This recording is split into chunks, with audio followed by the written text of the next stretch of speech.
Bonjour, ravi de vous retrouver pour cette seconde partie de notre exploration, qui va être en pas mal de phases, notre exploration de ce qu'on a appelé le syndrome d'épuisement, fatigue chronique, burn-out, mais qui, vous verrez, prend des tas d'autres formes qu'on est peu habitué à relier au phénomène d'épuisement.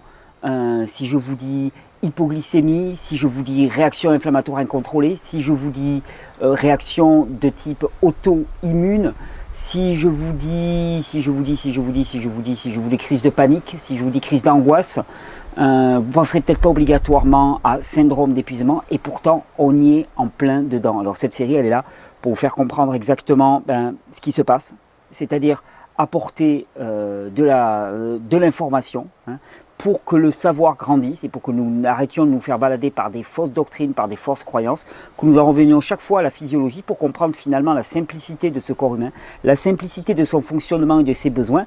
Tellement simple, ça paraît tellement simple et trop simple qu'on ne prend même pas le temps d'y répondre.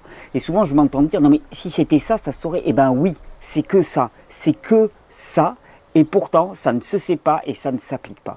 Alors, syndrome d'épuisement, on l'a vu la dernière fois, on a commencé à parler finalement de l'épuisement du système nerveux par le phénomène d'auto-intoxication lié à la porosité de la barrière intestinale, qui fait que à la fois des produits anormaux passent dans la circulation sanguine et dans le milieu intérieur, produits anormaux contre lesquels le système va devoir lutter. De l'autre manière, cet engorgement, cette intoxication, cette congestion à la surface des parois fait que les produits qui devraient sortir ne sortent pas, sont renvoyés dans la circulation intérieure, et ce qui fait que le système intérieur, le système immunitaire intérieur est surchargé. Or, pour mouvoir ce système, le faire réagir particulièrement contre des éléments étrangers, on va venir solliciter le système nerveux. Le système nerveux, en particulier le système nerveux sympathique, qui est le système nerveux qui gère les états d'alerte, qu'on appelle système nerveux lutte ou fuite, système lutte ou fuite, en réponse au stress.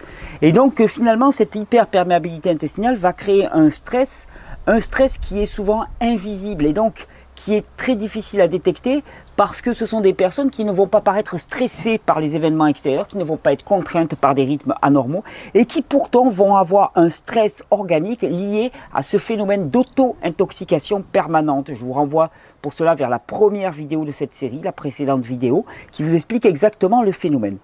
Alors donc, on avait parlé dans la première partie de la saturation du système nerveux par ce stress interne, ce stress endogène.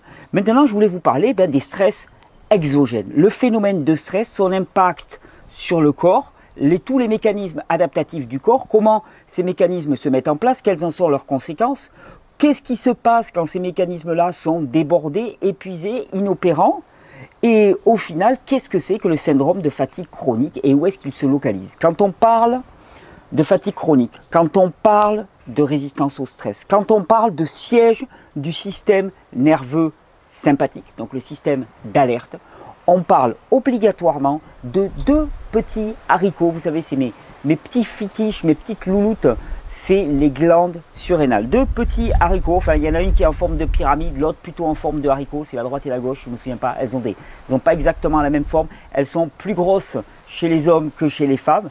Les glandes surrénales donc sont les glandes qui sont littéralement la batterie de tout le système nerveux autonome et de tout ce système nerveux sympathique, qui va permettre une multitude d'adaptations de type sympathique, lutte ou fuite dans le corps.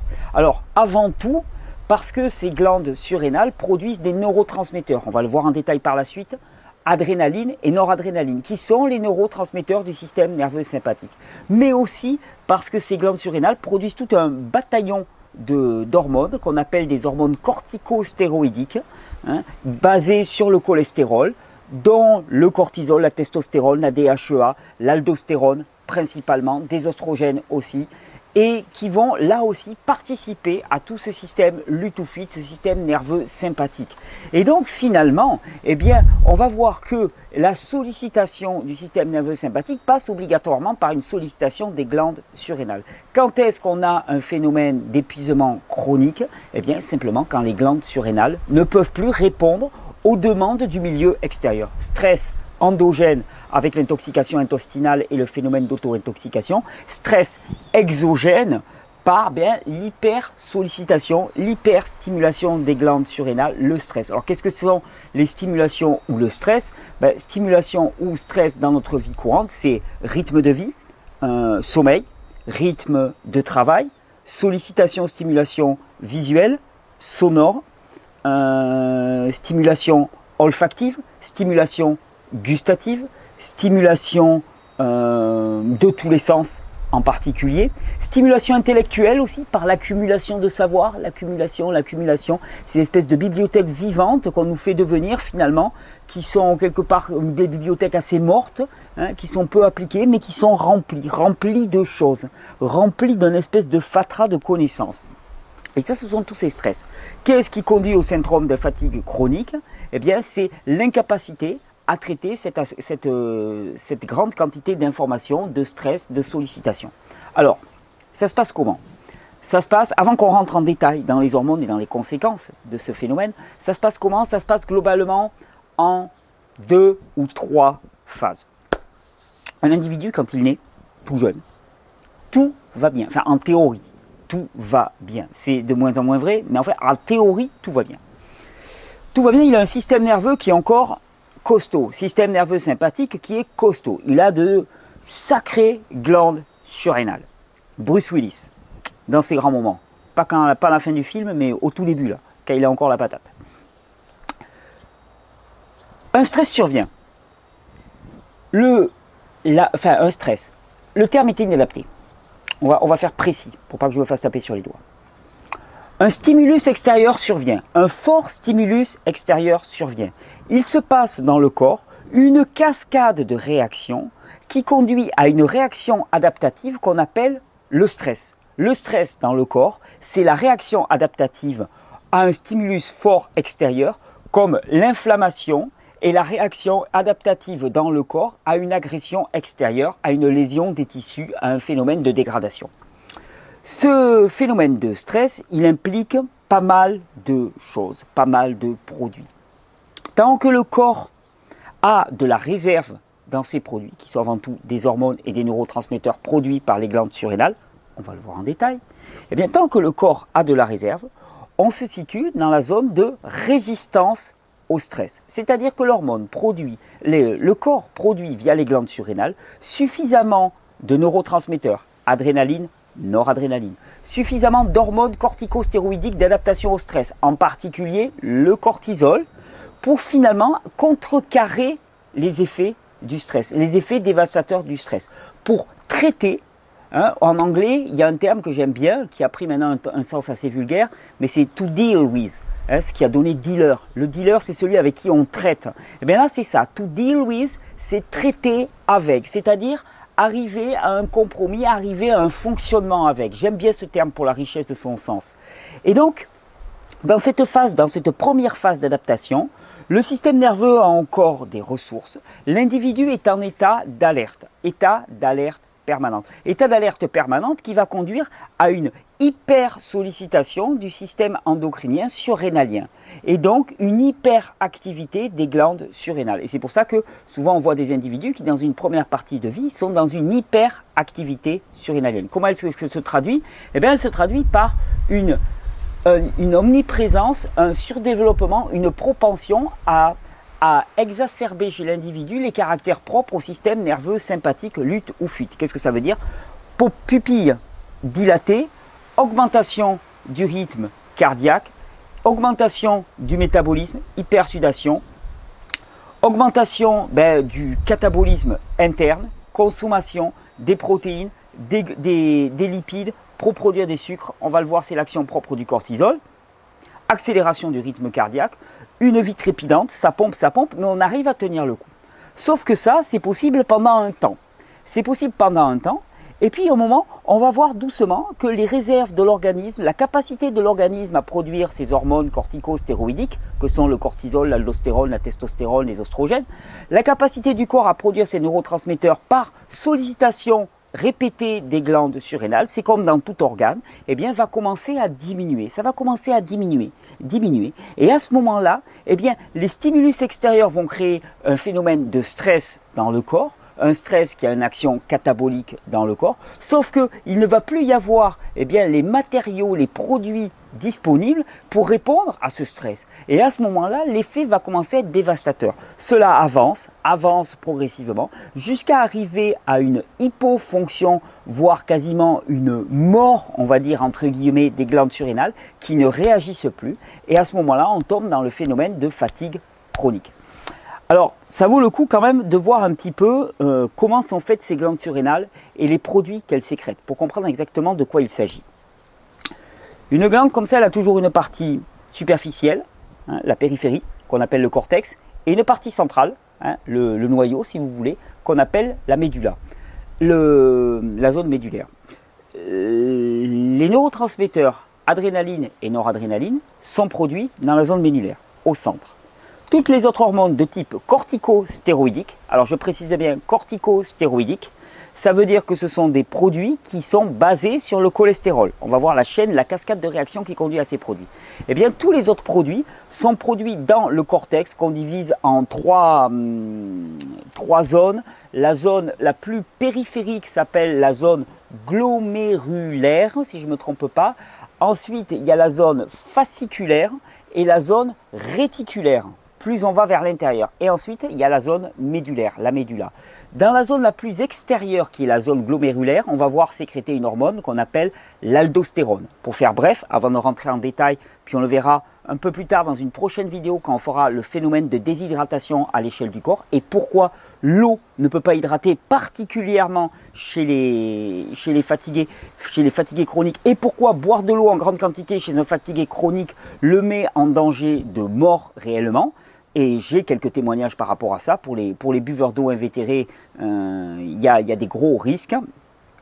Et donc on développera, pour tous ceux qui voulaient me dire « Ah mais Thierry, mais c'est quoi ta théorie là que l'eau n'hydrate pas ?» L'eau n'hydrate pas si les conditions appropriées au niveau minéral ne sont pas assurées. Et vous verrez que chez nombre de personnes, elles ne sont pas assurées. C'est pour ça que l'eau n'hydrate pas. On ne peut pas compter sur l'eau. L'eau nettoie, mais l'eau n'hydrate pas. Et ce qui peut hydrater, c'est une eau chargée de sels minéraux. Et on verra ça en détail. Donc dans la partie superficielle se trouve sécrétée une hormone qu'on appelle l'aldostérone. Ensuite, dans la partie intermédiaire, qu'on appelle la zone fasciculaire, eh bien, est sécrétée une hormone qu'on appelle le cortisol. Le cortisol, on va y revenir en détail dans 5 minutes, ou dans 3 minutes, ou dans 2 minutes, le temps que je développe.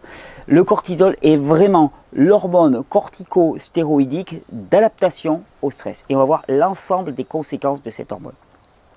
Ensuite, dans la partie la plus interne du cortex, juste avant la partie médullaire, hein, donc vous voyez ça en petites couches d'oignons finalement, eh bien vont être sécrétées toutes les hormones dites hormones sexuelles, qui développent les caractères sexuels primaires et secondaires. DHEA, testostérone, œstrogène, chez les hommes et chez les femmes, hein, en sachant que chez les hommes, la source principale de testostérone se trouve dans les testicules, la source secondaire de testostérone se trouve dans les surrénales et la source principale et unique d'œstrogène chez les hommes se trouve dans les surrénales et chez les femmes c'est l'inverse, la source principale d'œstrogène se trouve dans les ovaires, la source secondaire d'œstrogène se trouve dans les glandes surrénales et la source principale et unique de testostérone qui est essentielle aussi pour les femmes comme les oestrogènes sont essentiels pour les hommes parce que la vie humaine est faite d'équilibre et que les oestrogènes doivent être contrebalancés aussi par des hormones mâles, et bien la source principale de testostérone chez les femmes est produite par les glandes surrénales. On verra que l'absence de testostérone, la difficulté à produire de la testostérone chez les femmes est en grande partie responsable des troubles du syndrome qu'on dit syndrome prémenstruel. Les douleurs qui sont liées à la menstruation sont liées à une faiblesse de production de la testostérone par les glandes surrénales et donc une fatigue surrénalienne. On a donc parlé de toutes ces hormones qui sont produites par la glande surrénale et il y en a une qui m'intéresse en particulier, c'est le cortisol. Le cortisol est donc l'hormone corticostéroïdique, c'est-à-dire produite à partir du cholestérol, suivant une chaîne de réaction qui est propre à toutes les autres hormones corticostéroïdiques. C'est-à-dire qu'on part du cholestérol produit par le foie. Ce cholestérol est transformé préalablement dans le cortex surrénalien dans une hormone qu'on appelle la prégnénolone. La prégnénolone est le précurseur de toutes les autres hormones corticostéroïdiennes, aldostérone, cortisol, et toutes les hormones sexuelles DHEA. Et ensuite, par différenciation et spécification, quelque chose dans le genre, on va arriver au cortisol par une cascade de réactions. Le cortisol, c'est l'hormone de résistance au stress. Quelles sont les conséquences du cortisol? Le cortisol, il faut bien comprendre que ce n'est pas un produit qui est contre nous, c'est un produit qui joue avec nous. Qu'est-ce que c'est que le phénomène de stress dans l'organisme? Il va y avoir plusieurs phénomènes à la fois. Premièrement et principalement, une augmentation du métabolisme, c'est-à-dire une augmentation du besoin en sucre de la cellule, une augmentation du rythme cardiaque, augmentation du métabolisme globalement. Augmentation des besoins en sucre de la cellule. Quand on a un phénomène de stress, la première des choses que fait le corps, il envoie un signal via l'hypothalamus, qui est vraiment le centre de contrôle du corps. L'hypothalamus reçoit les stimulus extérieurs, les informations extérieures, visuelles, olfactives, de tous nos sens. Il reçoit aussi les informations de tout le milieu intérieur, les traite, et va venir donner par cascade d'abord à la glande pituitaire qui va ensuite contrôler toutes les autres glandes du système endocrinien, une série d'informations de manière à avoir des mécanismes régulateurs dans le corps. Il faut bien se souvenir que les hormones sont véhiculées par voie sanguine, alors que les neurotransmetteurs sont véhiculés par voie nerveuse. Alors les glandes surrénales ont une particularité, elles sont idéalement placées à côté de la veine cave et de l'aorte, qui sont parmi les plus grosses artères et veines de l'organisme, ce qui fait que les hormones surrénaliennes sont très rapidement dans la circulation sanguine et vont pouvoir agir très rapidement. Que se passe-t-il dans un phénomène de stress? Première des choses, mobilisation, capacité à mobiliser énormément d'énergie. C'est-à-dire que le rythme cardiaque s'accélère par une action directe sur la glande thyroïde qui gère le rythme cardiaque, et il va y avoir une sécrétion d'insuline par le pancréas, l'insuline favorisant l'entrée du sucre dans la cellule. Sauf que cette insuline, pour faire rentrer du sucre dans la cellule, il faut aussi qu'il y ait du sucre disponible. Or, la glycémie sanguine est stable et on peut se retrouver à un moment où on n'a pas mangé depuis un certain temps. Quelle est la première des propriétés du cortisol? Le cortisol va venir dans le foie directement mobiliser les réserves de glycogène pour amener à un phénomène de glycogénogénèse, c'est-à-dire prendre les protéines et les graisses et les transformer en sucre via ce processus de glycogénogénèse. Donc le cortisol fabrique du sucre pour que l'insuline permette l'admission de sucre au niveau de la cellule directement. Qu'est-ce que fait d'autre le cortisol? Eh bien, le cortisol, il a une particularité, c'est une hormone qui est dite anti-inflammatoire. Alors, la notion d'anti-inflammatoire est vraiment très intéressante à étudier. En fait, l'anti-inflammatoire n'existe que dans le monde médical. Dans le monde du corps, il n'y a pas des anti, il y a des régulateurs. Le cortisol est un régulateur de l'inflammation. Pourquoi? Qu'est-ce que c'est que le phénomène d'inflammation? Le phénomène d'inflammation, c'est un phénomène de nettoyage qui est mené principalement par les leucocytes, par les globules blancs. C'est un phénomène de nettoyage qui peut s'avérer très agressif. Les leucocytes, c'est pas des comiques, c'est pas des bisounours, et quand ils nettoient sérieusement. C'est-à-dire qu'ils peuvent être particulièrement agressifs sur les tissus. Dans le corps, pour toute action, il y a une possibilité de régulation. Il n'y a pas de phénomène qui ne puisse être régulé dans le corps, c'est le principe même de l'homéostasie. Eh bien, à l'agressivité, à la propension inflammatoire et agressive des leucocytes, donc des globules blancs, eh bien, va s'opposer le cortisol qui a une action régulatrice.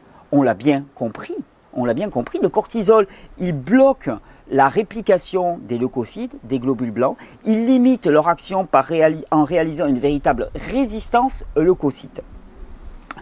On l'a bien compris, on a créé une classe de produits qu'on a appelés des anti-inflammatoires, qui sont des corticoïdes, c'est-à-dire dérivés du cortisol, sauf qu'ils sont en quantité extrêmement importante, beaucoup plus importante que ce qui est sécrété dans le corps, et surtout apporté à une dose massive, alors que la régulation dans le corps est d'une finesse, d'une génialité, d'une intelligence qui fait que c'est à la seconde près que les taux de cortisol sont régulés pour répondre aux phénomènes inflammatoires. Et nous, qu'est-ce qu'on fait?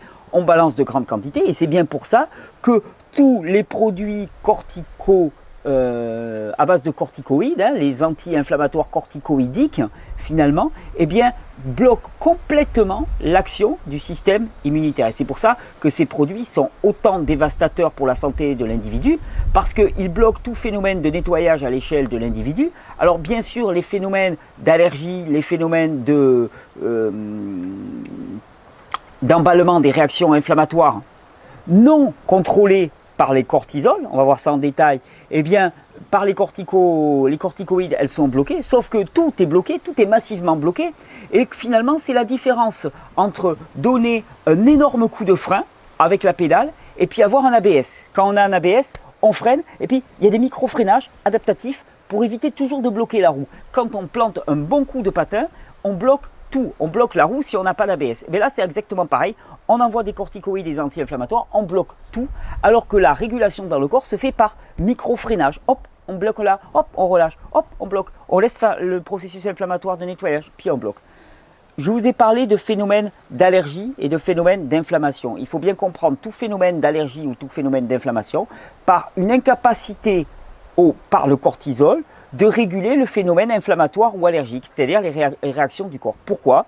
Trop faible taux de cortisol. Et dans toutes les réactions allergiques, il y a obligatoirement une faiblesse forte du système surrénalien. Chez toutes les personnes chez qui les plaies guérissent lentement, c'est-à-dire qu'il n'y a pas ou peu de cicatrisation, alors à l'inverse, il y a une prépondérance du cortisol. Et ça correspond finalement à deux phases différentes. Vous comprenez bien, prépondérance du cortisol, donc ralentissement de l'action de nettoyage des leucocytes, donc retard de cicatrisation, retard de nettoyage, retard de guérison des plaies.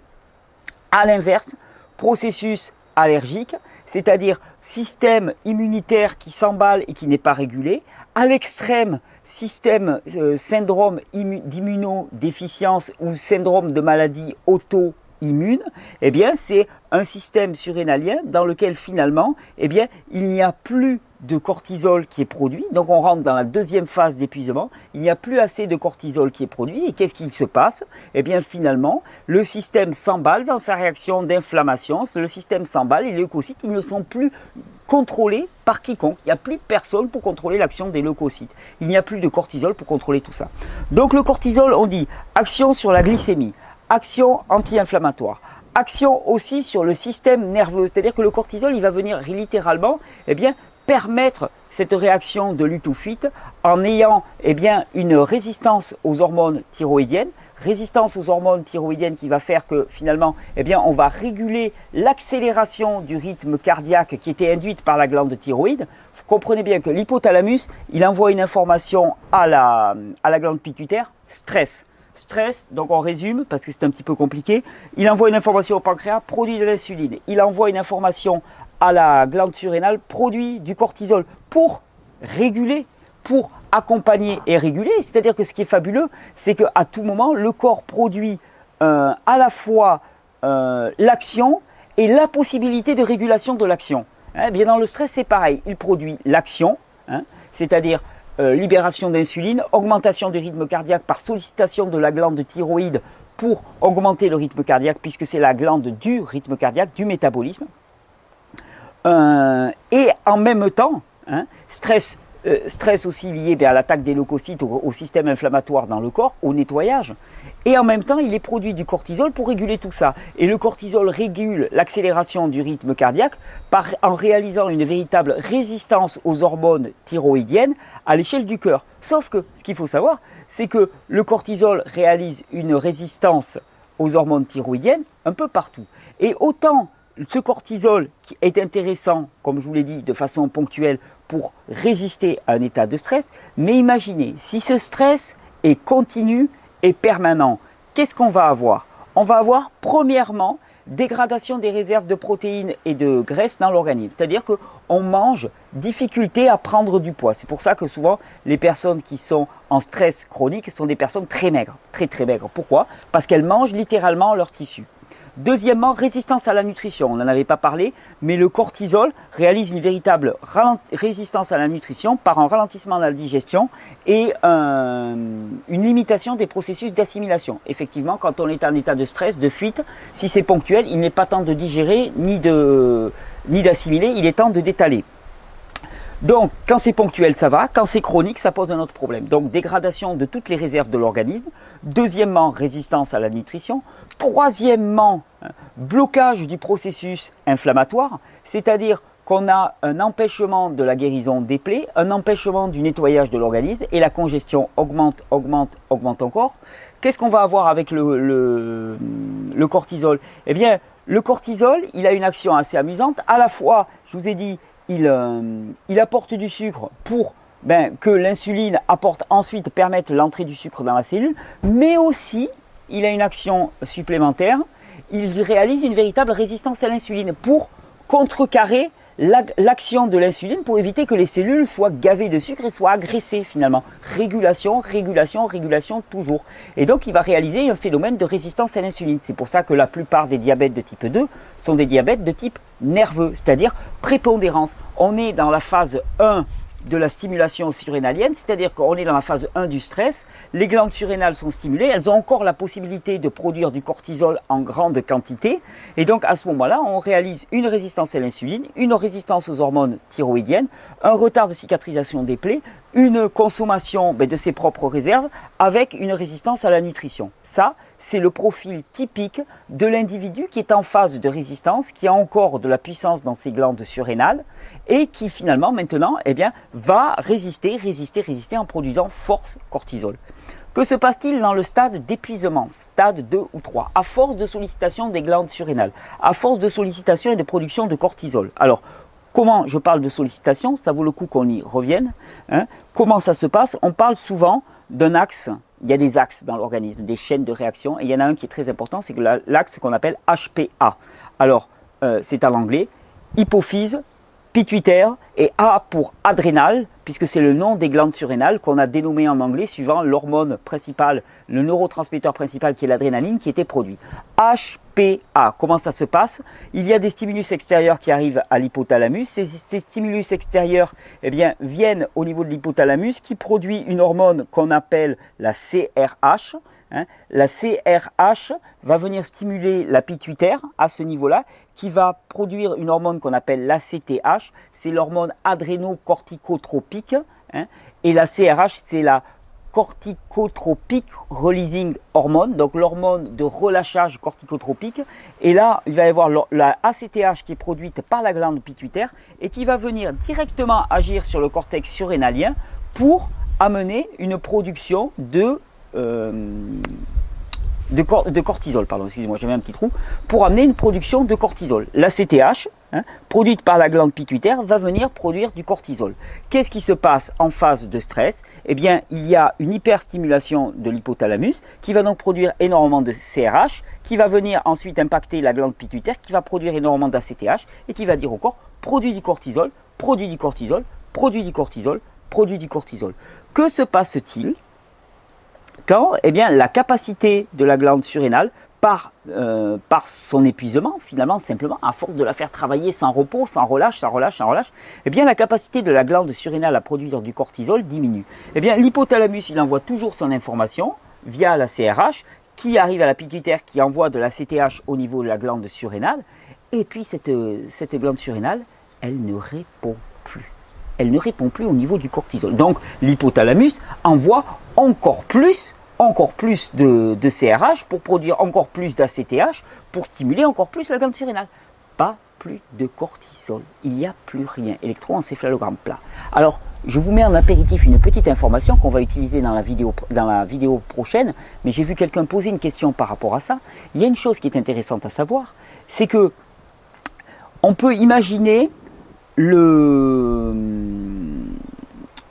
Allez, on va se représenter cet axe HPA.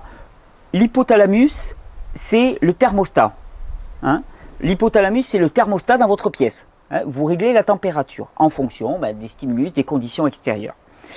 La pituitaire, c'est ce qu'on appelle le relais en électricité. C'est le switch, c'est le relais qui va servir de relais pour aller commander quoi? Pour aller commander les glandes surrénales qui sont le système de chauffage. Le système de chauffage produit de la chaleur, et c'est cette chaleur qui va venir agir sur le thermostat pour bloquer ou relancer le thermostat. Et donc dans l'axe HPA, la CRH qui est produite par l'hypothalamus va contrôler la pituitaire qui va produire de la CTH, et le cortisol produit va venir impacter l'hypothalamus pour lui dire ok, il y a de le cortisol qui a été produit, ça suffit, c'est pas la peine de t'exciter, on est arrivé à la bonne température, on est arrivé à la bonne quantité de cortisol. Sauf que quand les glandes surrénales sont épuisées, eh bien ce cortisol n'est pas produit, donc on a monté le thermostat, et puis la température ne monte pas. Donc, on se dit, mais allez, on monte un peu plus le thermostat, la température ne monte pas. Allez, on force sur le thermostat, la température ne monte pas. Pourquoi? Parce que le système de chauffage est épuisé, est cassé. Donc, petit apéritif pour les personnes qui se posent des questions par rapport à l'aldostérone. J'avais vu passer une question cet après-midi de quelqu'un qui s'interrogeait par rapport à ça dans les commentaires.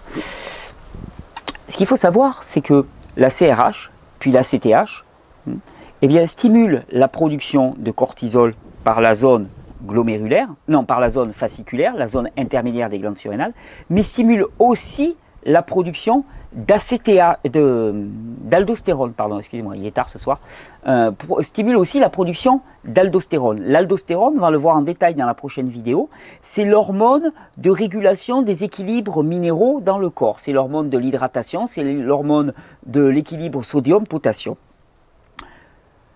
Mais contrairement au cortisol, bien, une grande production de cortisol va venir calmer l'hypothalamus en lui disant tout va bien. Avec la CTH, avec l'aldostérone, pardon, ça ne se produit pas de la même manière. Il n'y a pas d'influence du taux d'aldostérone sur eh bien, la glande, sur l'hypothalamus. Et donc, que se passe-t-il? Si on a une glande surrénale qui est épuisée, eh bien, on va avoir un hypothalamus qui va produire beaucoup de CRH. Ça arrive au niveau de la pituitaire. Ça va produire beaucoup d'ACTH pour venir stimuler la glande surrénale. Ça va amener à, eh ben, pas de cortisol, puisque la glande surrénale a déjà été épuisée dans sa capacité à produire du cortisol. Par contre, souvent, on a encore une bonne capacité à produire de l'aldostérone, et donc on va être en hyperaldostéronémie, hein, parce qu'on est en hypocortisolémie, parce que la zone glomérulaire, la zone fasciculaire, je vais m'y retrouver, la zone fasciculaire qui produit le cortisol est déjà épuisée, alors que la zone glomérulaire plus extérieure qui produit l'aldostérone n'est pas encore épuisée. Et il y a un syndrome comme ça, je ne m'en souviens plus de son nom. Il y a un syndrome, on trouve toujours des noms pas possibles, c'est le nom de leur découvreur. Si quelqu'un là, je l'ai sur le bout de la langue, qui est une hyperaldostéronémie. Hyperaldostéronémie, ça veut juste dire eh bien, qu'il y a déjà un épuisement de la zone fasciculaire qui produit du cortisol et qu'on est déjà en train de rentrer dans une phase d'épuisement. Je vous livre ça, c'était une petite perle. Donc, on a dit, j'avais pris quelques petites notes pour être sûr de ne rien vous oublier. Vous allez voir, c'est rare ça. Ouais. Le cortisol protège les cellules du corps, protège les cellules du stress. Hein. Il a deux effets antagonistes finalement. Il active les mécanismes d'adaptation au stress et il les régule, comme je vous l'ai montré. Phase 1 du stress, glandes surrénales qui sont encore costaudes, particulièrement dans la zone fasciculaire, capacité à s'adapter au stress. Sauf que un événement ponctuel et qui était donc adapté au corps, s'il devient chronique, va avoir une cascade de conséquences. On consomme ses propres réserves, on bloque les réactions de nettoyage du système immunitaire, on réalise une véritable résistance aux hormones thyroïdiennes et on développe une résistance à l'insuline. Donc, les maladies de type diabète de type 2, hypothyroïdie, non pas organique mais fonctionnelle, c'est souvent le cas, c'est-à-dire que les hypothyroïdies, en fait, c'est une difficulté à utiliser les hormones thyroïdiennes. La thyroïde va bien, mais c'est une difficulté à utiliser les hormones thyroïdiennes qui donnent tous les signes de l'hypothyroïdie alors que la thyroïde semble aller bien. Souvent, les médecins se cassent les dents, ils disent « mais votre thyroïde, elle va bien ». Et pourtant, on a tous les signes de l'hypothyroïdie. Pourquoi? Résistance aux hormones thyroïdiennes. Consommation, catabolisme, consommation de ses propres tissus, difficulté de digestion, eh bien là, ce sont des tas de symptômes et de pathologies qui ne vont pas apparaître quand l'individu est encore en situation de surstimulation surrénalienne, mais avec une capacité à y répondre. Dans le deuxième stade, alors à ce moment-là, les réactions de type du système immunitaire ne vont plus être régulées du tout.